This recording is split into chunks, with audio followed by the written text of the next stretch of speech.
Hey, how's it going, you sexy beast? My name is Misty Chronexia. I'm taking a few moments out of your day to put a giant spotlight on a brand new seasonal anime that no one seems to care about.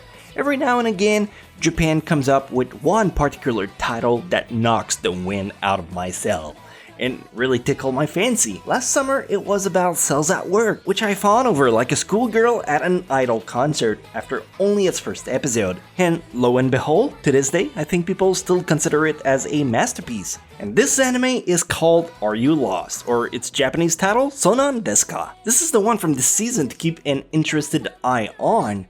But why? What is it about? Are You Lost is based on a Kodansha comics of the same name that you can read on Bookwalker. The first volume is currently free right now if you're the reading type, and you can get $5 off of your first purchase if you use the coupon code MISTY. Shameless shill aside, the anime left a resounding impact on me, which is the reason I'm dedicating an entire video to it. There is a term in the industry that is infotainment, a portmanteau word that combines informational and entertainment. Those are shows, or rather a medium, that teaches you about valuable information, but while disguising itself as something entertaining. In the case of Are You Lost, it's a survival anime. Let me explain. We're not exactly talking about a battle royale Hunger Game type of survival show. We're talking about Bear Grylls piss in my mouth to survive kind of survival. The story happily begins with 4 girls stranded on an island after a plane crash. Asuka, Mutsu, Shion, and Homare. They're your typical stereotype character as far as you're concerned within the first episode. You have the jock, energetic type, the shy, reserved nerd, and the rich, well-established one. And, well, finally you got the experienced one. As they are working their way from the plane rubble to the shore of the island, they drop you various survival tips.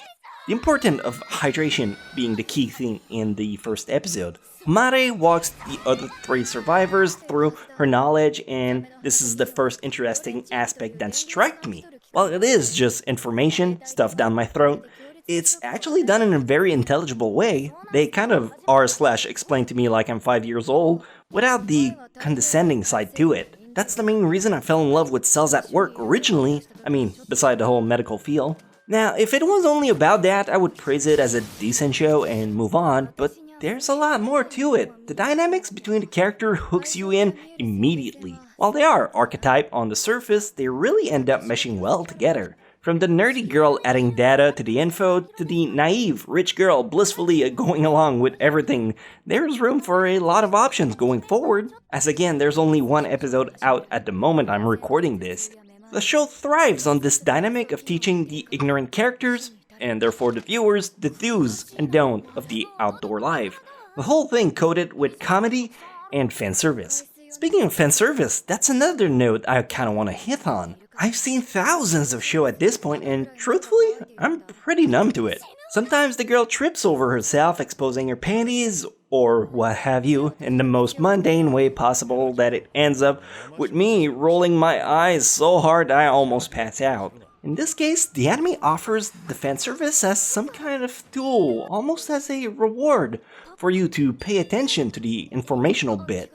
It's a red herring, but she doesn't take off her shirt simply to be alluring. She uses it as a way to soak up the fish's juice and drink it. She doesn't take off her panties to flash her cooch. She tells you about the usefulness of urine during dire situation. Of course, the whole thing is coated in comedy and you brush it off as silly, but it's actually an incredibly clever way of having the audience pay attention to whatever is going on, rather than just mindlessly oogling the girl. That's not a word people use.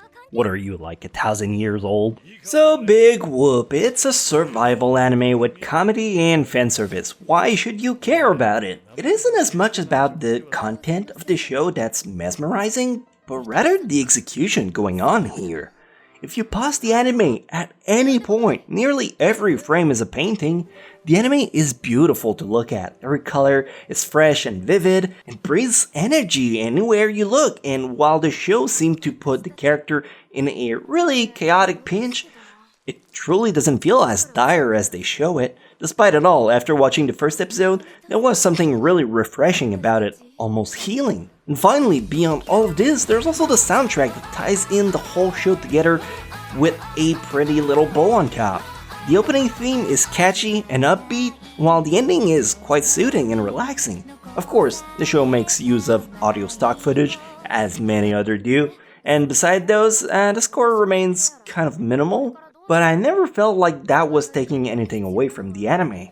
Considering this is the second show from the Isola studio, second to Happy Sugar Life, I think this is a really impressive indie team that is quite underestimated.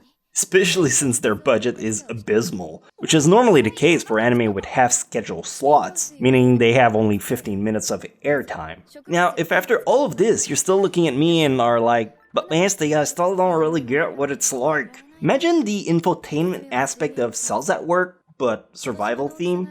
The outdoor ambience of your camp, a character dynamic a la K-On!, and a survival/resource management similar to School Life minus the zombies. Since there's only one episode available at the moment, it is still a bit early to guess which direction the show is going to steer into, but assuming every episode is a standalone title focused on one aspect of survival, I think you're gonna have a really solid guide for people, maybe not to get stranded, but at least for people going on expeditions. One thing I can absolutely say for sure is that the score myanimelist.net has given, as usual, is absolutely dog shit. 6.86?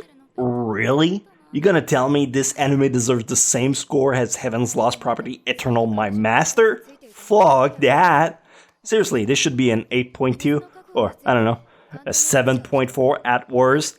At worst. Maybe I'm biased, I like infotainment anime, stuff that gives you the behind the scene looks at the industry or various knowledge whatsoever. I find that fascinating, so if you're anything like me, absolutely keep an eye out for Are You Lost? Or rather Sounan Desu. Or if you love it 2 bits like myself, check out the manga. Again, the first volume is free right now on Bookwalker, and with the coupon code Misty, that gets you $5 off of your first purchase. You can basically get the second volume almost for free too. The survival aspect, the comedy, the artwork, and even the sexual innuendos are all very refreshing. The anime has a seinen tag, which if you're not aware is a tag more for young adults rather than teenager, which is my category. I guess maybe I'm biased about the whole thing. The show comes off as inconspicuous, but as you start to actually peel the layers and pay attention to the detail, I'm sure it'll keep offering various nuggets of information worth picking up. My name is Misty /Chronexia. If you want to dive into a new anime, pun intended, this summer, and you don't know where to start while you wait for the big titles to be released, I highly suggest you check out Sounan Desu, because that's one I'm going to keep up with. If you like this video, give me a thumbs up and leave a comment about your impression on the anime, or whatever you want to watch this summer. It just started, so I'm definitely curious to see what everyone is looking forward to. I don't know, that's all I got for you today. While you're watching this video, I'm probably at Anime Expo, hanging out with all of your favorite anime YouTuber, Joey the Anime Man, Akidiris, Gigik, Sitsnap, CDogV, and so many more to count. But not Nux Taku. Nux was too much of a bitch to go. That's okay, he's my friend, I can say that. My point was, I'll be back next week with more of my garbage content, which you love to see. So, love you, talk soon, and don't play in the fucking traffic. Bye!